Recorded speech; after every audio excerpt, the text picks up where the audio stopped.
ہم اس ملک پہ مغلوں کے نام پہ حکمرانی کرے، ہم اس ملک پہ ٹیپو سلطان کے نام پہ حکمرانی کرے، ہم اس ملک میں اورنگزیب رحمت اللہ علیہ کے نام پہ حکمرانی کرے، ہم اس ملک میں قطب شاہیوں کے نام پر حکمرانی کرے، ہم اس ملک میں نظام کے نام پہ حکمرانی کرے، ہم اس ملک میں قطب الدین ایبک کے نام پہ حکمرانی کرے، ہم اس ملک میں رضیہ سلطانہ کے نام پر حکمرانی کرے، ہم اس ملک میں 1000 برس تک حکمرانی کرتے رہے، شہنشاہ بابر سے لے کے اورنگزیب رحمت اللہ علیہ، وہ بہادر شاہ ظفر، وہ ٹیپو تک۔ تو کیوں؟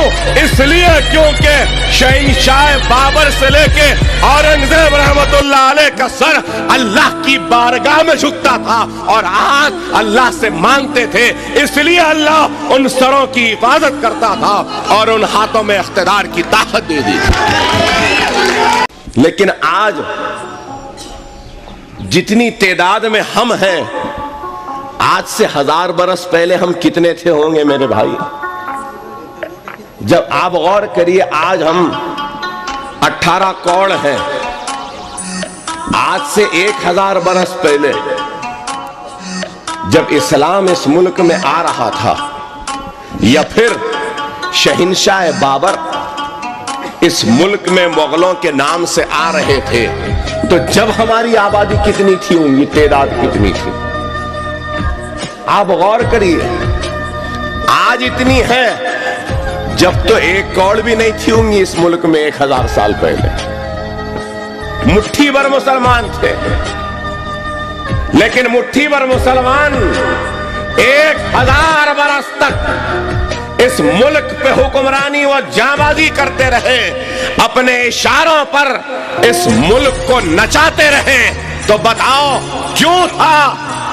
ارے 1000 برس پہلے ہماری تعداد کم تھی، لیکن پھر بھی ہمارے سروں پہ تاج تھا، بیٹھنے کو تخت تھا۔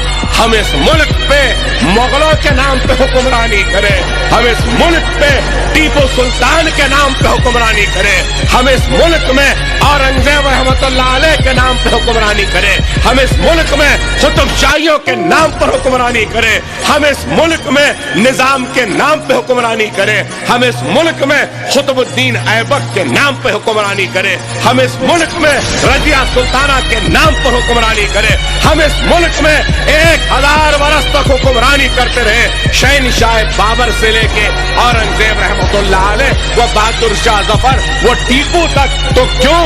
اس لیے کیونکہ شہنشاہ بابر سے لے کے اورنگزیب رحمت اللہ علیہ کا سر اللہ کی بارگاہ میں جھکتا تھا اور آج اللہ سے مانگتے تھے، اس لیے اللہ ان سروں کی حفاظت کرتا تھا اور ان ہاتھوں میں اقتدار کی طاقت دے دی۔ ارے اس حقیقت کو سمجھو، شہنشاہ بابر سے لے کے اورنگزیب رحمت اللہ علیہ تک ایمان زندہ تھا، ایمان کی طاقت تھی، ایمان کی قوت تھی، سر بارگاہ رب العزت میں جھکتے تھے، اس لیے اللہ ان سروں کے اوپر جگمگاتے ہوئے تاج پہنا دیا تھا، ان کو بیٹھنے کے لیے تخت نصیب کیا تھا۔ اور آج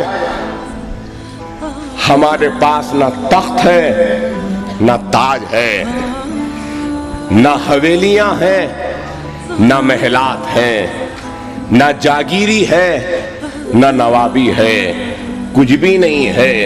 تو یہ سب کچھ ختم کیوں ہوا؟ اس لیے ختم ہوا کیونکہ ہمارے دلوں سے ایمان ختم ہو چکا تھا۔ ارے ایمان کو زندہ رکھو، تعداد معنی نہیں رکھتی۔ نوجوانوں، جنگ بدر میں ہماری تعداد کتنی تھی؟ بدر کے میدان میں تعداد ہماری کتنی تھی، کافروں کی کتنی تھی؟ 100 کی تعداد تھی، کافروں کی 1000 کی تعداد تھی۔ پھر بھی اللہ نے جنگ بدر میں کامیابی دی۔ ایک صحابی نے آ کے سرکار سے کہا کہ محمد رسول اللہ،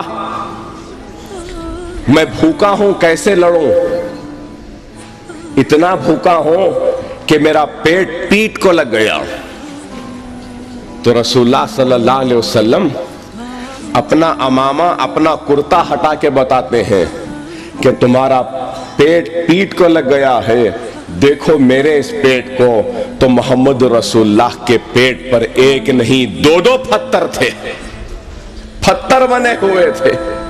یہ عالم تھا بھوک کا، فاقے کشی کا، لیکن پھر بھی میدان بدر میں کافروں کو شکست دیتے ہیں اور اسلام کی کامیابی ہوتی ہے۔ کیوں؟ کیونکہ ایمان مضبوط تھا اور اسلام کے لیے جان کی بازی لگانے کا جذبہ شہادت زندہ تھا، خوف خدا زندہ تھا، آخرت کی تڑپ تھی، شہادت موت فرمانے کی حسرت تھی، اس لیے کامیابی ہوئی۔